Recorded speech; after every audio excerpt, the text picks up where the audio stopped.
on a la guerre de Moïse contre Amalek. Et Dieu qui demande à Moïse, garde les mains levées. Tant que les mains de Moïse sont levées, Amalek est vaincu dans la vallée par l'armée qui est conduite par Josué. Et quand les mains de Moïse sont fatiguées et qu'il les baisse, Amalek prend le dessus sur l'armée de Josué. Tout ça, ce sont des images de l'Ancien Testament. Mais pour nous expliquer certains combats dans le Nouveau Testament, on a lu plusieurs textes dans Exode même 17, où Dieu dit, de tous vos ennemis, Amalek doit disparaître des mémoires. Donc l'attaque de Amalek, en fait, est une attaque de pensée. Or, c'est la pensée qui fait que votre prière est efficace ou qui disqualifie votre prière. Quand Amalek attaque David, Amalek arrache quelque chose qui te tient à cœur. Il ne tue pas la chose, mais il te l'arrache. Ça peut être ton travail, ton mariage. Par exemple, dimanche, j'ai prophétisé. Cette semaine, ton Dieu va te visiter. Une porte extraordinaire te sera ouverte. Tu dis Amen et puis ton cœur bouge. Tu sens par le Saint-Esprit que la prophétie là te concerne. La veille de l'exaucement, ton patron travaille comme ça, il commence à faire la liste de ceux qui l'augmentent. Et quand on arrive sur ton nom, Amalek enlève quelque chose dans son cerveau. Ou bien au moment où il s'apprête à signer devant ton nom, quelqu'un rentre dans le bureau, boss. Et puis quand il reprend le dossier, il a sauté ta ligne. On devait faire le paiement à tout le monde sauf toi. Ça, c'est Amalek. Oh, tu savais que cette semaine, tu allais avoir une augmentation, une porte allait s'ouvrir. Et tu arrives, sauf toi. Maintenant, Amalek vient derrière l'information. Tu vois, tout le monde est élevé sauf toi. Dans l'église là, tout le monde est béni sauf toi. Il travaille la mémoire, donc il va te rappeler tous les échecs là.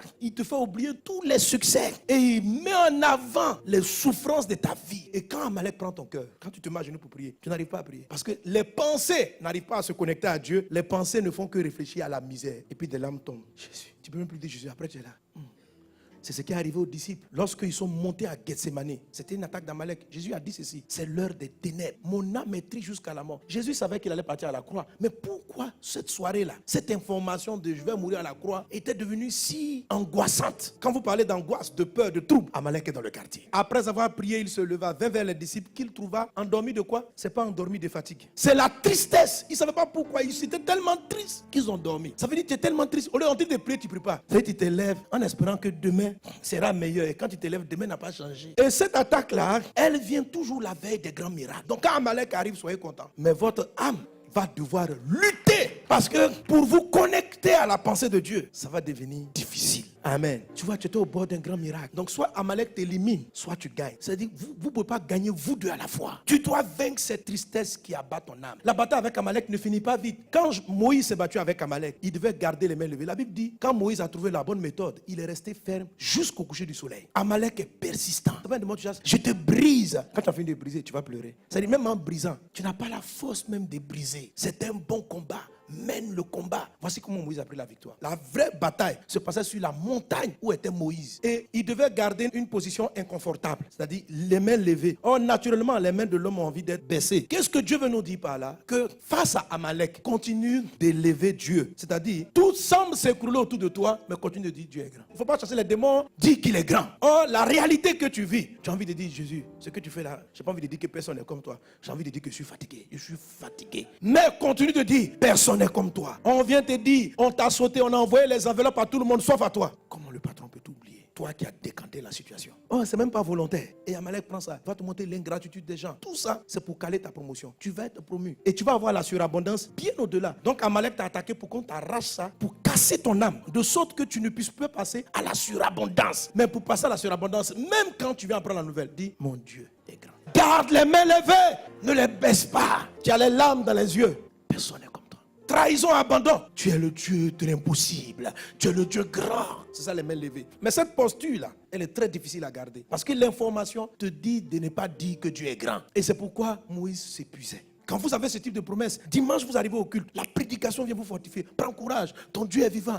Tu dis Alléluia. Mais Amalek là, c'est pas dès que tu as levé la main, Amalek est mort. Amalek ne meurt pas instantanément. Tu dois maintenir la main levée. Donc lundi, Amalek t'attend au travail. Premier chiffre, mon Dieu est grand.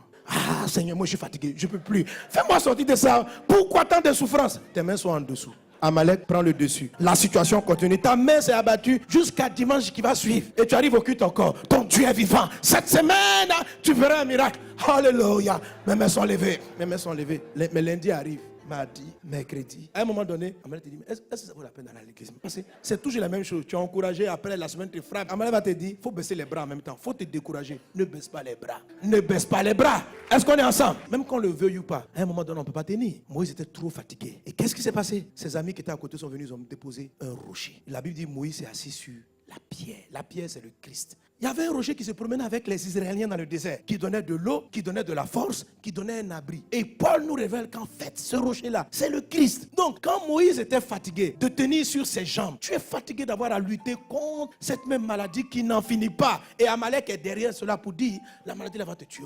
Tu ne peux pas tenir. À un moment donné, tu vas céder. Tu ne pourras pas. Le vrai ennemi de Moïse, ce n'était pas Amalek, c'était sa force. Parce qu'Amalek même n'est pas trop fort. Tout dépend de si tu maintiens la main levée. Alors, qu'est-ce que Moïse a fait? Ses amis ont mis en dessous de lui un rocher. Et la Bible dit il s'est assis. S'asseoir sur le rocher, ça veut dire ne plus compter sur ses propres forces. Pour un inconverti, c'est se donner à Jésus. Alléluia. Pour un converti, quelqu'un qui est né de nouveau, s'asseoir sur Christ, c'est dépendre de Christ. Et comment vous dépendez du Christ? À un moment donné, ce n'est plus toi qui pries. Tu arrives dans la dimension où tu pries les prières du Christ. C'est-à-dire les phrases que tu déclares, c'est ce que Christ dit, tu commences à proclamer. Amen. Les passages où on voit les prières de Jésus-Christ, c'est les psaumes. La plupart des psaumes, sinon presque tous, parlent de Jésus-Christ qui est en toi. Est-ce qu'on est ensemble? Dans le psaume 91, David décrit une situation où les ennemis étaient en train de l'assaillir. En fait, il décrit Amalek. Et puis je crois, il y a un verset où il dit, car il ordonnera à ses anges de te garder dans toutes tes voies et ils te porteront sur les mains de peur que ton pied ne heurte contre une pierre. Ça, c'est David qui prie comme ça. Mais est-ce que vous savez que ce n'est pas David? Il s'agit de Jésus. David avait sa réalité. Mais regardez, lorsque Satan attaque Jésus, il lui dit, si tu es fils de Dieu, jette-toi en bas, car il est écrit, il donnera des ordres à ses anges à ton sujet. C'est-à-dire, quand on lisait le psaume 91, ce n'était pas le sujet de David, c'était le sujet du Christ. C'est pourquoi Satan même le sait. Il dit, il est écrit à ton sujet, pas au sujet de David, qui est parti des siècles avant. C'est de toi on parlait. Et dans le psaume, vous allez voir où il décrit comment les ennemis l'ont frappé. Jésus décrit dans le psaume, il dit même, vous allez déchirer mon habit. Il parle de tout ça. Et dans cette situation, voici le type de prière que Christ fait. Donc, quand tu es opprimé par Amalek, là, c'est comme si Jésus lui-même, le Christ, était opprimé. Alors, ne te bats plus par ta chair, par ton intelligence. Déclare ces paroles-là parce qu'elles sont prophétiques. À ma droite, je ne serai pas atteint. De mes yeux seulement, je regarderai et je verrai la rétribution des méchants. Toi, tu sais seulement, tu es dans les difficultés, tu as la galère. Et puis, tu déclares la prière de Jésus. L'Éternel est mon berger, je ne manquerai de rien. Il me fait reposer dans de verts pâturages, c'est-à-dire, moi où je suis à l'abondance. Or, autour de toi, c'est la haute galère. Tu ne sais pas comment payer le loyer. Et tu déclares, je ne manquerai de rien. Et quand vous continuez par le psaume 91, il dit ceci, aucun malheur ne t'arrivera. Oh, les malheurs sont en train d'arriver, tu vois, non? Et puis tu déclares, aucun malheur n'approchera de ma maison. Et tu es dans ta maison en train de prier comme ça. Cette prière va te redonner une force nouvelle, une grâce nouvelle. C'est comme le Christ qui commence à crier au travers de toi. Et la Bible dit, les amis de Moïse étaient là, ils ont maintenu ses mains levées. Et Amalek a été écrasé. Et la situation va changer. Et la promotion qui t'a été prise va te revenir. Et la situation qui a été bloquée va être décantée. Et ta vie spirituelle va reprendre. Que Dieu te bénisse abondamment. Que sa grâce surabonde dans ta vie. Au nom de Jésus.